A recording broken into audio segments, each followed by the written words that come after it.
went through that rehab process. I was fired as a voc rehab counselor. And then I worked in several other jobs after I was terminated as a client from the voc rehab there in Florida because I had, there was a bad job placement that wasn't going to be good for me. So they terminated me from the program. And as a result, I worked in a couple more jobs. And then I found out that North Carolina was rehab friendly.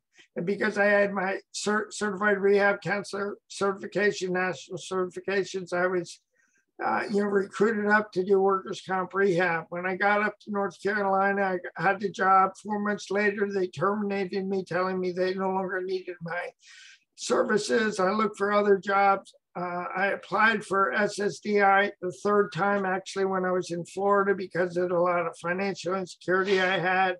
I applied for SSDI 2 times and was denied. So the third application, after I went to the second vocational rehab evaluation, I was told by my voc rehab counselor that I was unemployed. And then, shortly thereafter, I had my third application approved.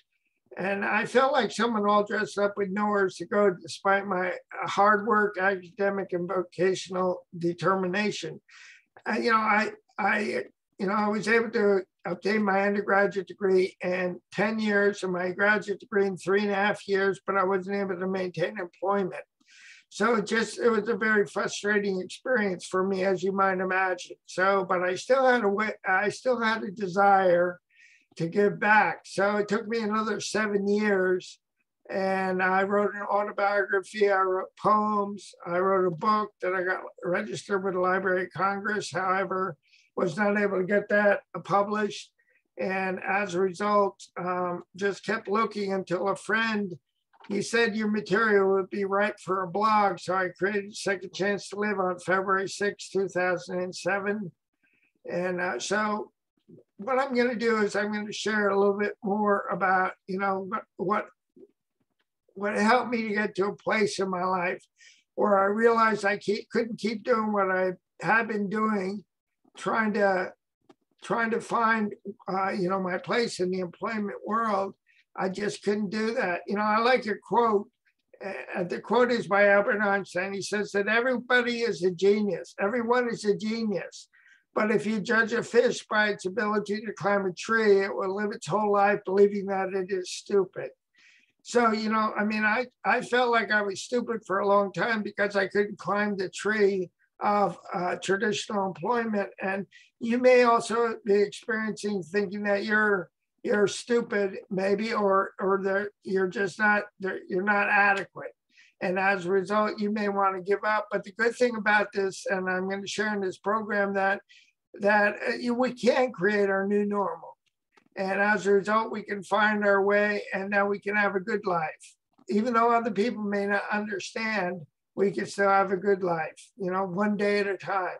So I reached a point in my life, when I became sick and tired about being sick and tired about being sick and tired about trying to change something that I could not change, i.e., get a job, keep a job, even though I had the credentials and the educational background. I had geology, nursing, emergency medicine, physical education, theology. I had a degree in theology, English, Bible, biblical literature from Oral Roberts University, and I was in seminary for a year, and then I got my master's degree at the University of Kentucky in Lexington in rehabilitation counseling, but I still wasn't able to maintain employment. So being sick and tired about being sick and tired, I had this spiritual awakening. I realized that I've been giving my power away by trying to fit my square peg into a round hole as an individual living with a brain injury and an invisible disability. I realized that I had been fighting against myself by not accepting that I had deficits and limitations that I could not have in my life, regardless of how hard I tried to not have deficits and to overcome these things called an invisible disability. So I realized that I had been giving other people the calculator to determine my worth. and my value as an individual living with the impact of a brain injury and invisible disability. I began to embrace my power through the power of choice. And what I found for myself is that when I was in Kentucky and also in Florida, I worked in the cemetery and funeral business. And when I was in graduate school, I gave a presentation on the grieving process. There's a wonderful book by Elizabeth Kubler-Ross, which is called On Death and Dying. And in that book, she talks about the 5 stages of grieving: denial, anger, bargaining, depression, and acceptance. So what I had to do is I had to go through the process of, grieving what I couldn't change in order to be able to get to a place of, acceptance in my life. Because what acceptance did, it opened the door to realizing that I could do something different, that I had the power of choice. And that choice allowed me to create hope in my life a little bit at a time. I began to realize that I could look at my life as an individual living with a brain injury and an invisible disability in a different way. And the good thing about it is that because we can create our new normal, we can begin to look at our circumstances in a new way.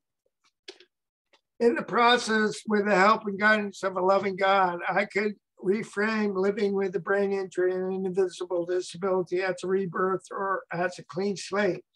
And it's very, very important for me to turn my will and my life over to God, the God of my understandings, will each day, and ask for the power to carry that out, his will for me. And the wonderful thing about that is that I don't have to do this on my own. And I am not trying to, proselytize or tell people that they need to believe this or that, but I'm just telling, per my experience, that with a loving God's help, I've been able to do things that I never dreamed possible, a little at a time, one day at a time. Many days I wake up, I have no idea what I'm going to do, but I go through the process of praying and asking God to guide and lead me and direct my steps, and things unfold and they become clear to me about what I've done, what I will do. And that's the way it has been with, writing my articles and my video presentations, my ebooks and the posters, different things that are on my website. My interest is to give back to people that wanted what I had to give. So as we are living with a brain injury and invisible disability as a rebirth or as a clean slate. So I don't necessarily have to keep focusing on what I can't do. I can instead begin to investigate what I can do. Okay, by embracing this concept of a rebirth, I began looking at my life through the eyes of why not me instead of through the eyes of why me. And I think that's really important because we can get stuck on feeling like a victim, that life, a brain injury happened to us and our life is over. But if we start to look at the concept of why not me and what is instead of what is not, we can begin to create a life for ourselves. Because of our brain injury, our deficits and limitations do not have to keep us or hold us back. Instead, we can learn how to use them in a way that will work for us. In my presentation of neuroplasticity, setting goals and creating hope after brain injury and stroke, I talk about neuroplasticity, how we create new neural pathways and brain reorganization. And I could come back and share that presentation with you at a later time. So as a rebirthing of sorts, I began to look at my experience of living with a brain injury and invisible disability through the eyes of what is instead of what isn't. By looking at my life through the lens of why not me and what is, I gained hope. I began to realize that I no longer had to be limited by my deficits and limitations because of my brain injury and invisible disability. Limited by what no longer worked for me. Instead, I can learn how to use my passion, what makes me feel deeply and vitally alive in ways that will work for me. Okay, work for me to create hope in my life with the help and guidance of a loving God. Hope reminds me that I can. And here's several quotes that I really like. Regardless of your lot in life, you can build something beautiful on it, by Zig Ziglar. everybody is a genius, but if you judge a fish by its ability to climb a tree, it will live its whole life believing that it is stupid. In the process of learning to use my gifts, talents, and abilities in ways that work for me, I can build something beautiful in my life. I can learn to develop my own genius. And this is really important to realize, again, as we talked about a little while earlier, is that we can learn how to do something different, and we no longer have to feel like we have to climb a tree, i.e. do the things that we used to be able to do, so we can move forward. And I like this quote by Helen Keller. She says, when one door of happiness closes, another door opens. But often we look so long at the closed door that we did not see the one that has been opened for us. So, you know, so what that reminds me is that, you know, if I keep on looking at what I can't do instead of looking to see what I can do, I'll stay stuck, you know.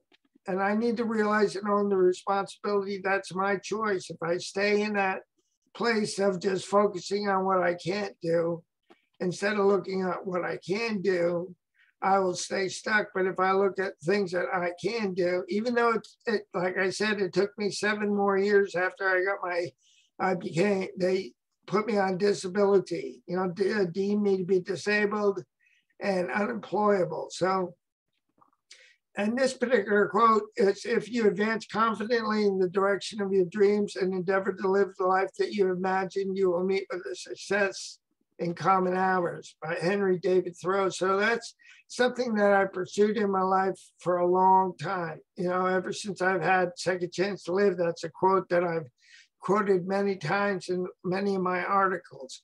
So what helps me to create my new normal? As I talked about the importance of grieving what I could not change, I'm not my brain injury. I'm not my deficits. I'm not a label, a stereotype, or a stigmatization. I'm not meant to stay in someone's intended box for me. And you know, being in a box, I think that often what happens within people that want to assign us to those boxes by a label, stereotype, and stigmatization, or individuals who want to put want us to believe that we are symptoms instead of that we are more than our symptoms. You know, that they do not have to keep us and limit us. And these are several things that I believe are really important. You know, after our brain injury, we may find that we learn in different ways than we used to learn. And as a result, it's really, really important to get tested to find out how you learn, because the way you learn may be different than the way that you learned before your brain injury. And I had a friend, you know, who used to who wanted to teach me things, and the way that he taught me, I wasn't able to learn.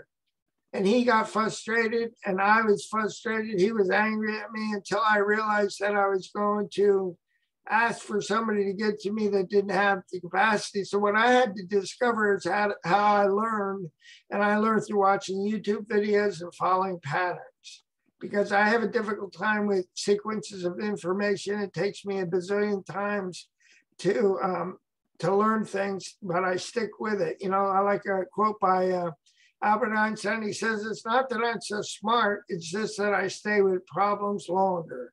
So it's just by not giving up that we keep going forward. Okay, and I talked about railroads, you know, that we just learn how to use our gifts, talents, and abilities in ways that work for us. When I first started at the martial arts school, I spoke with my sensei, or my martial arts instructor, and he said, what I do is I give you ingredients. And what your job is to bake your cake with those ingredients. So in order to become a black belt, in order to become a better martial artist, in order to, you know, develop in life. And I've used those particular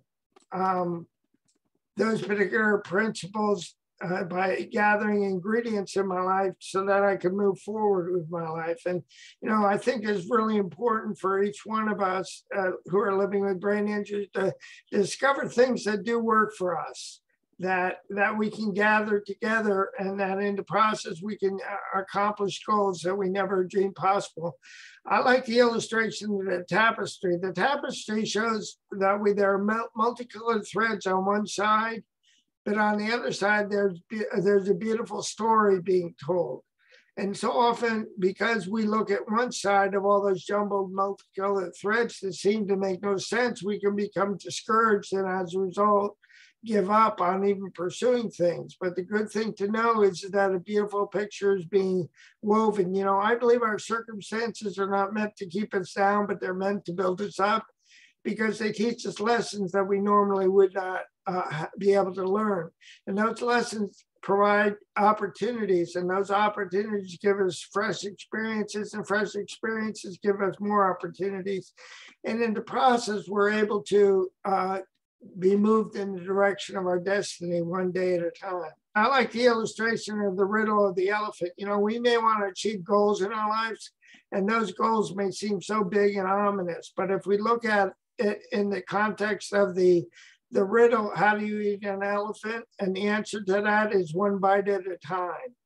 So, and I like, Thomas Edison, he was an inventor of many things. And one of the items that he invented was the light bulb. And he had a newspaper reporter come up to him and say, Thomas, you've failed 10,000 times. And Thomas said, no, I just found 10,000 ways that won't work. So it's the way that we look at stuff. Rather than looking at it, we failed, we just found things that haven't worked. So if we keep looking, we'll find the way that worked, like Thomas did.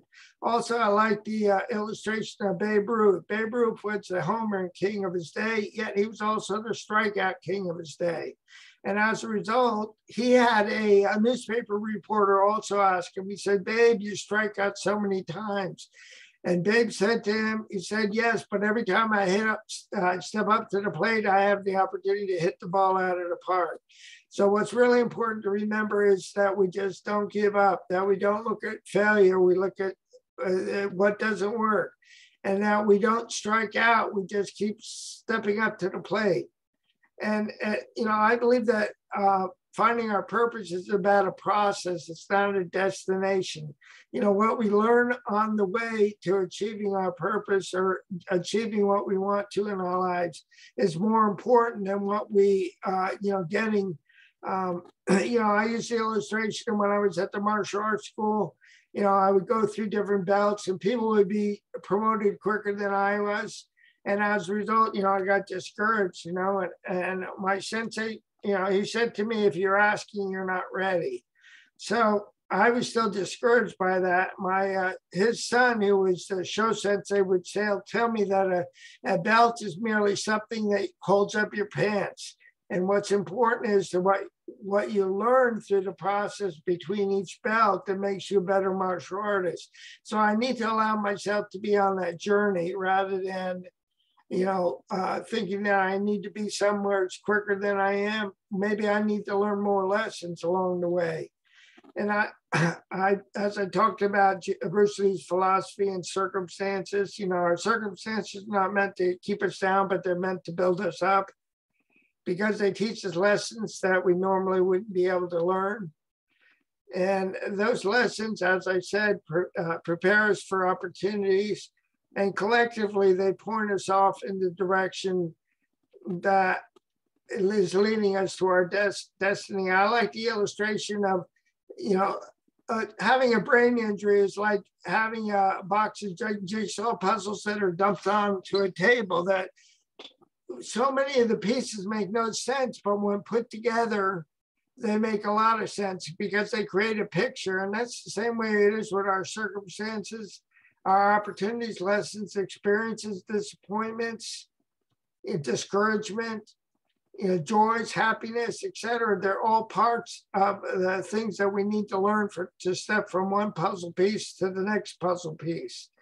And this, the fable of the tortoise and the hare, I don't know if you've heard this, but I'll just try to surmise. The tortoise challenged the hare to the race. The hare laughed at the tortoise. They mapped out a course. The tortoise set off. The hare set off. He played in the field. He laid down for a nap, but the tortoise kept going forward. And as a result, at the end of the race, the tortoise was there. After the hare woke up, he ran to the fish line and he found that the tortoise had won the race. And at the bottom of the fable is the line, slow and steady wins the race. So again, you know, it's not how fast we go, it's just that we are slow and steady.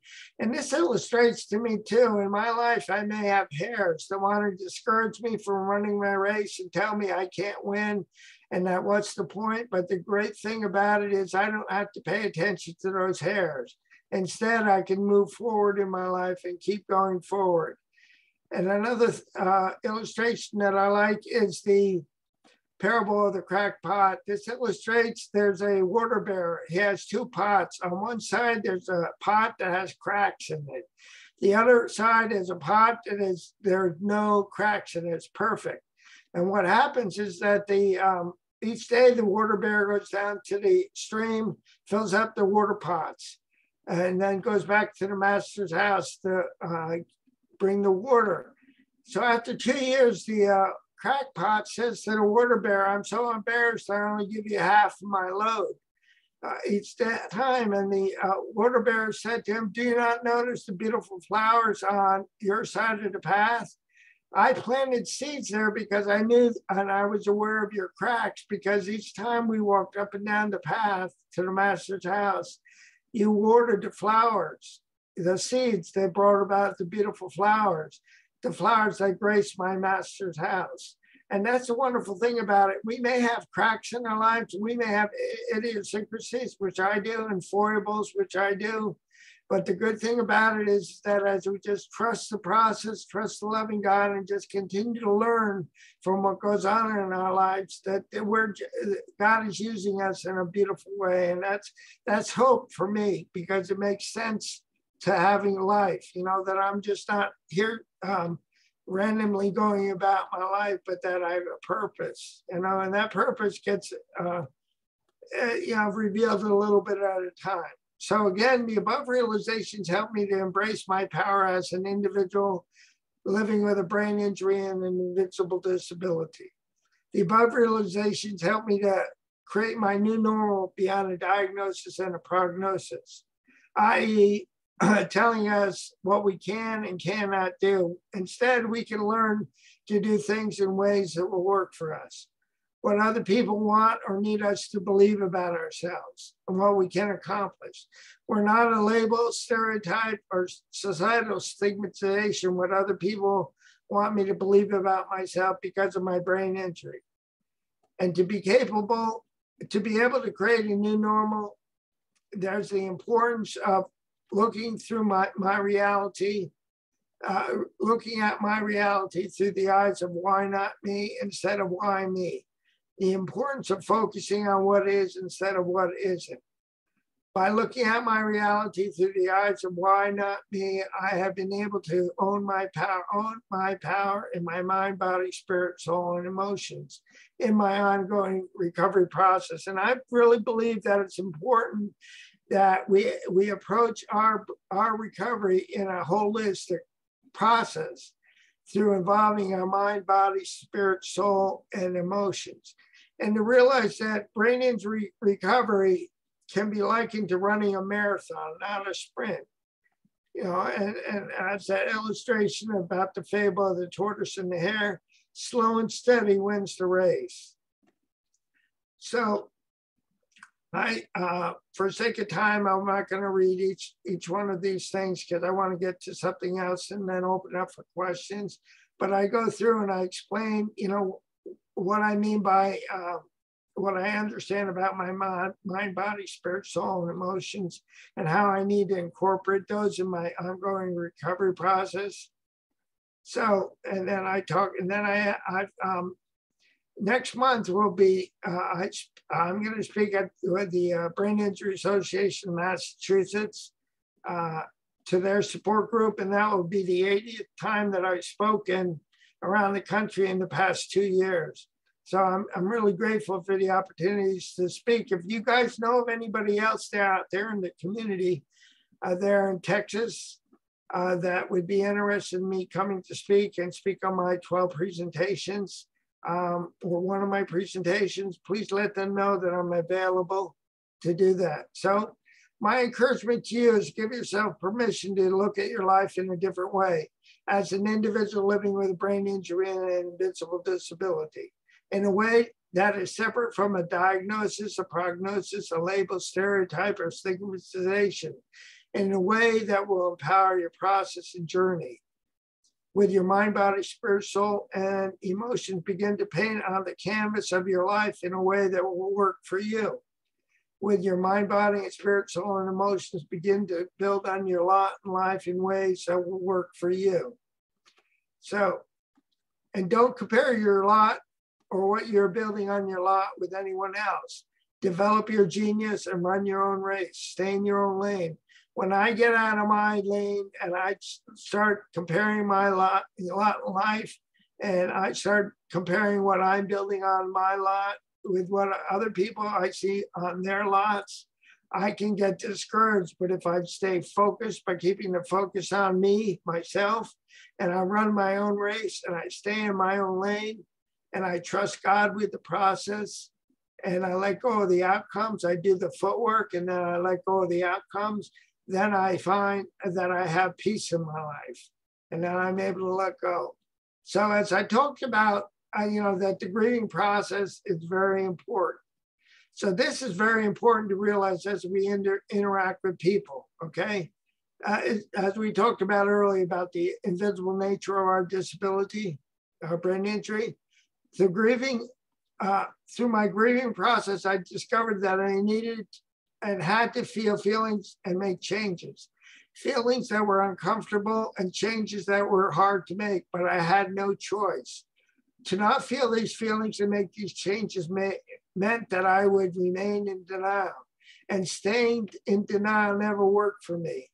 I needed to grow in awareness and acceptance to be able to get into action to create hope in my life, so that I would feel like an empowered being, that I could move beyond feeling like I was stuck. I was helpless and hopeless. But by working through the awareness, acceptance, and action and getting into hope and creating hope a little bit at a time, one day at a time, I began to realize that I could create a good life for myself. So my awareness helped me to understand that for anyone to come out of their denial would mean that they need to make changes and feel feelings, both of which they may not be willing or able to feel or make. Consequently, I need to remember that I am not responsible for how other people choose to treat me. I cannot make anyone's decision to feel feelings or make changes. With this awareness, I realize that I need to let people believe what they need to or want to believe. I needed to stop trying to convince them to believe. Consequently, I needed to remember that I am powerless over what other people choose to believe. With this awareness, I realized that I was really the only one who needed to accept my reality to get on with my life, to create a good life for myself, to be of service through my gifts, talents, and abilities. And then here at the bottom of the presentation, what helped me may also help you to create your own normal. And I have 11 other presentations here in this presentation. You can click on the 12 presentations on where I've spoken and how to contact me to speak at other places. And then I have resources that I spoke about earlier. And then if anybody's interested in reading my in-depth autobiography and bullet points, you can click on this link.